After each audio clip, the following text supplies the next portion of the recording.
ஆய்விற்காகவே சுற்றுலா கப்பலில் கடலுக்கு சென்றோம். ஆடம்பர விருந்துக்கல்ல, விளக்கிய இராஜாங்க அமைச்சர். இந்தியாவிடம் மீண்டும் ஆயுதம் கேட்ட சாணக்கியன். போர் இல்லாத நாட்டில் பாதுகாப்புக்காக இதற்கு அதிக பணம்? சிவாஜிலிங்கம் கேள்வி. பிரித்தானிய அரசர் சார்ல்ஸால் வழங்கப்பட்ட விசேட கடிதம் ஜனாதிபதிக்கு வழங்கிய இளவரசி ஆன். ஜனநாயக குரல்களை போலீசார் கரம் கொண்டு ஒடுக்க வேண்டாம், குரலற்றவர்களின் குரல் அமைப்பு வேண்டுகோள். ஜனவரி முதல் 8 லட்சம் பேரின் சமுத்தி நீக்கம், அரசின் சதி செயல் அம்பலம். பழமைக்கு மாறாக தெரிவு செய்யப்படவுள்ள இலங்கை தமிழரசு கட்சி தலைவர் சுமந்திரன் வெளியிட்ட தகவல்.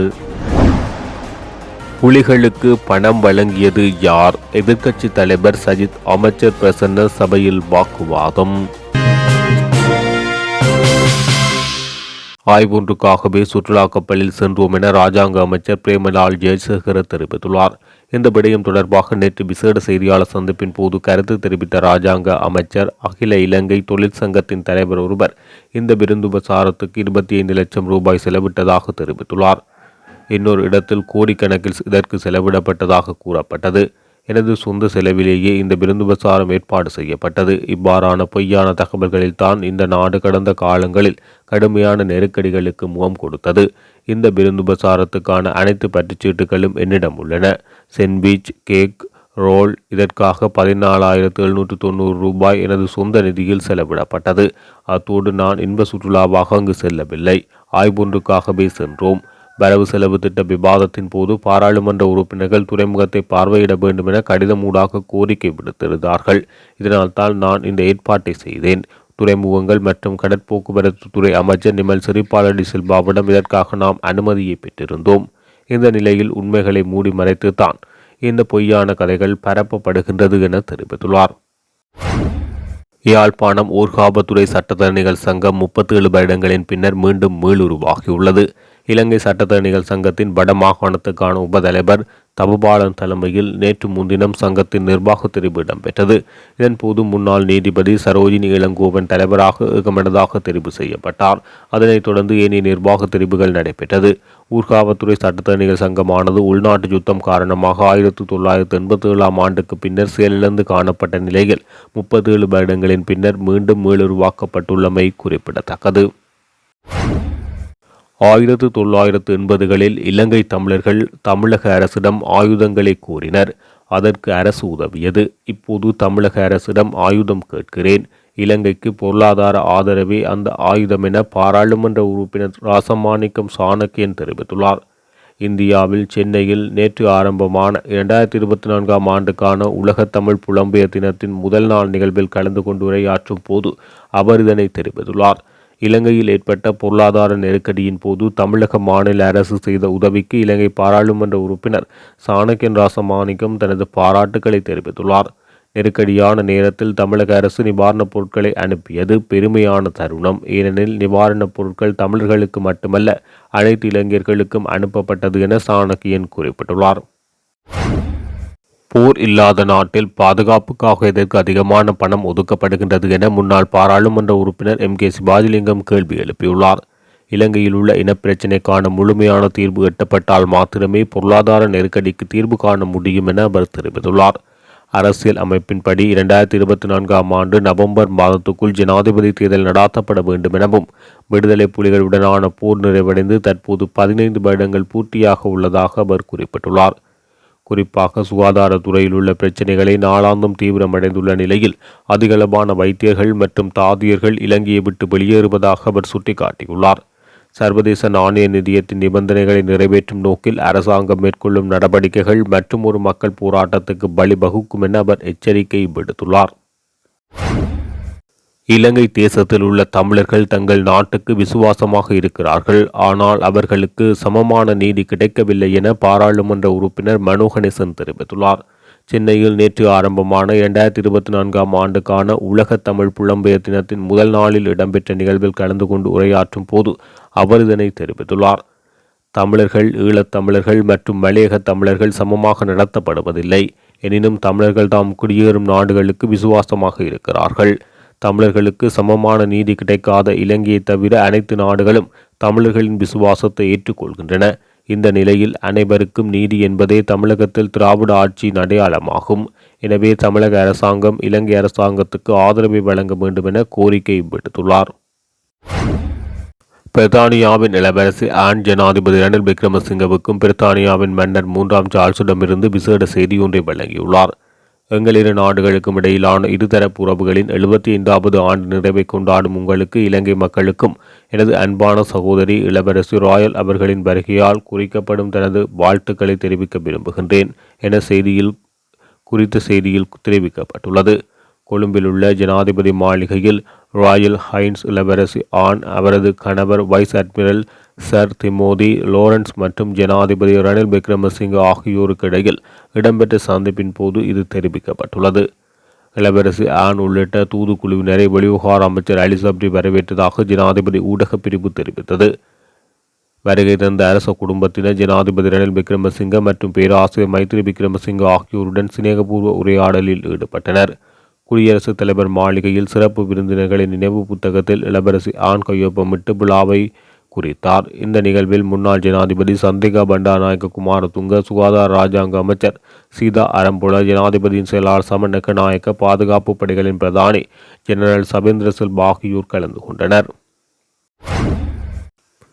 ஜனநாயக குரல்களை போலீசார் கரம் கொண்டு ஒடுக்க வேண்டாம் என குரலற்றவர்களின் குரல் அமைப்பின் தலைவர் கோமகன் தெரிவித்துள்ளார்.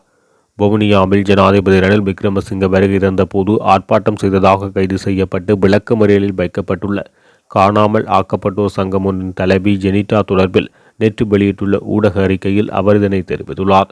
குரலற்றவர்களின் குரல் அமைப்பு வெளியிட்டுள்ள ஊடக அறிக்கையில், கடந்த வாரம் நாட்டின் ஜனாதிபதி ரணில் விக்ரமசிங்க வடக்கு மாகாணத்துக்கான 4 நாள் உத்தியோகபூர்வ விஜயத்தினை மேற்கொண்டிருந்தார். இதன் ஒரு கட்டமாக 5/1/2023 அன்று வவுனியாவில் இடம்பெற்ற ஒருங்கிணைப்பு குழு கூட்டத்தில் அவர் கலந்து கொண்டார். இதன்போது வடக்கு கிழக்கு மாகாணங்களை சேர்ந்த வலிந்து காணாமல் ஆக்கப்பட்டோரின் குடும்பங்கள் ஜனாதிபதியை நேரில் சந்தித்து ஒப்படைக்கப்பட்ட நிலையில், காணாமல் ஆக்கப்பட்ட தமது அன்புக்குரியவர்களுக்கு என்ன நடந்தது என்பதற்கான பதிலை பெற்றுத்தருமாறு கோரிக்கை விடுப்பதற்கு சென்றிருந்தனர். எனினும் அவர்களது கோரிக்கை நிராகரிக்கப்பட்டு அவர்கள் போலீசாரினால் வழிமறிக்கப்பட்டனர். இதன்போது ஜனநாயக நாட்டில் தமக்கு மறுக்கப்பட்ட அடிப்படை உரிமையை ஆட்சேபித்து காணாமல் ஆக்கப்பட்டோரின் உறவுகள் அவ்விடத்தில் நின்றவாறு அகிம்சை வழியில் தமது எதிர்ப்பை பதிவு செய்ய முற்பட்டனர். இந்த சந்தர்ப்பத்தில் கவன ஈர்ப்பில் ஈடுபட்ட தாய்மாரை சினம் கொள்ள செய்து அங்கு வலிந்தொரு அமைதியின்மையை தோற்றுவித்த போலீசார் கைகளில் ஒப்படைத்த தம் உறவுகளுக்கு நீதி கேட்டு தெரு போராட்டம் நடத்தி கொண்டிருக்கும் பாதிக்கப்பட்டவர்களை மனிதநேயமற்ற முறையில் பலபந்தமாக அடக்கி ஒடுக்கி பேருந்துக்குள் இழுத்து சென்று அடாவடியாக கைது செய்துள்ளனர். இது மிக மோசமானதொரு உரிமை மறுப்பாகும். இதுபோன்ற ஜனநாயக விரோதங்கள் நாட்டினுடைய எதிர்கால முன்னேற்றத்துக்கு குந்தகத்தை ஏற்படுத்த வல்லன. ஜனநாயக பெயர் பொறிக்கப்பட்ட இலங்கை தேசத்தினுடைய ஆளுகை தரப்பின் ஒற்றை வாக்குறுதிக்கு மதிப்பளித்து தமது உற்ற சொந்தங்களை உயிர்ப்புடன் கையளித்த உறவுகள் தம் அன்புக்குரியவர்களை மீளத் தருமாறு அல்லது அவர்களுக்கு என்ன நடந்தது என கேட்டு 14 ஆண்டு காலமாக தொடர் போராட்டங்களை நடத்தி வருகின்றனர். அந்த போராட்டங்களில் பங்கெடுத்த வயோதிப பெற்றோர்களில் பலர் உடல் உள ரீதியில் பாதிக்கப்பட்டு உயிர் நீத்துள்ளார்களே தவிர இவர்களுக்கு இதுவரை நீதி கிடைக்கவில்லை. இது போன்ற போரின் பெயரில் படுகாயப்படுத்தப்பட்ட பல்வேறு மனக்காயங்களுக்கு மருந்தருந்திய வேண்டிய ஆட்சியாளர்கள் அதனை செய்ய முயற்சிக்காது மென்மேலும் காயங்களை ஏற்படுத்தி கொண்டு உதட்டளவில் நல்லிணக்கம் பற்றி பேசுவது முரண்டகையானது என தெரிவித்துள்ளார். ஆஸ்பசும வேலை திட்டத்தினூடாக ஏறக்குறைய அரைவாசி மக்களின் சமுத்தி மானியம் குறைக்கப்பட்டுள்ளதாக ஸ்ரீலங்கா பொதுஜன பெரமுனவின் பாராளுமன்ற உறுப்பினர் ஜெகத்குமார குறிப்பிட்டுள்ளார். இதன்படி இதுவரை சமுத்தி உதவித்தொகை பெற்றுக்கொண்ட 8 லட்சம் பேர் 2024ஆம் ஆண்டு ஜனவரி மாதம் முதல் அதனை இழப்பார்கள் என தெரிவித்துள்ளார். இது ஒரு கொடிய குற்றம். கஷ்டப்பட்டு வாழ முயலும் மக்களின் மானியத்தை வெட்டி யாருக்கு கொடுக்க முயல்கிறார்கள். எனவே இதை அரசு உடனடியாக சரி செய்ய வேண்டும். அவ்வாறு இல்லை என்றால் அரசாங்கத்தில் உள்ளவர்களும் உதவி கேட்பார்கள் என பாராளுமன்ற உறுப்பினர் ஜெகத்குமார தெரிவித்துள்ளார். கடந்த வருடம் சமுத்தி வங்கிகள் 12 பில்லியன் லாபத்தை ஈட்டியதாகவும் அவ்வாறான சேவைகளை வழங்கும் சமுத்தியை அரசாங்கம் புறக்கணித்து குழப்பத்தை ஏற்படுத்தியுள்ளதாக அவர் தெரிவித்துள்ளார். இலங்கை தமிழரசு கட்சியின் தலைவர் தெரிவை இரகசிய வாக்கெடுப்பு மூலம் நடத்த தீர்மானிக்கப்பட்டுள்ளதாக பாராளுமன்ற உறுப்பினர் ஜனாதிபதி சட்டத்தரணி சுமந்திரன் தெரிவித்துள்ளார்.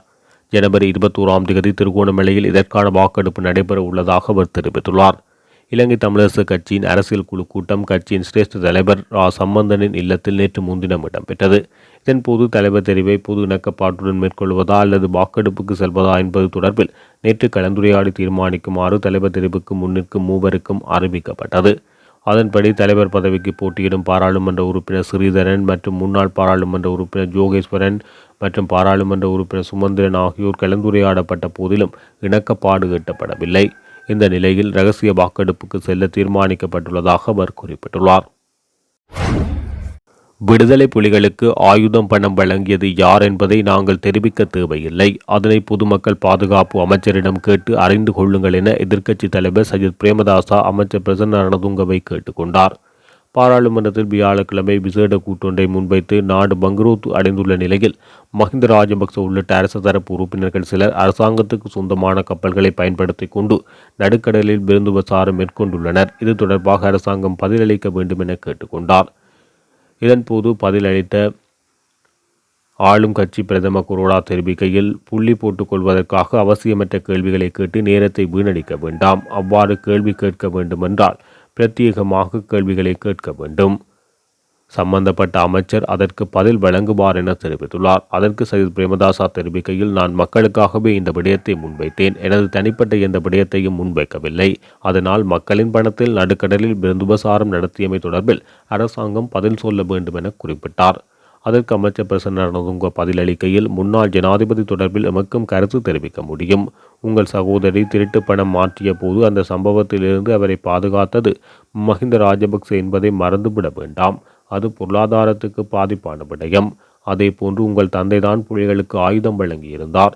இது போன்று எங்களுக்கும் தெரிவிக்க முடியும் என்றார்.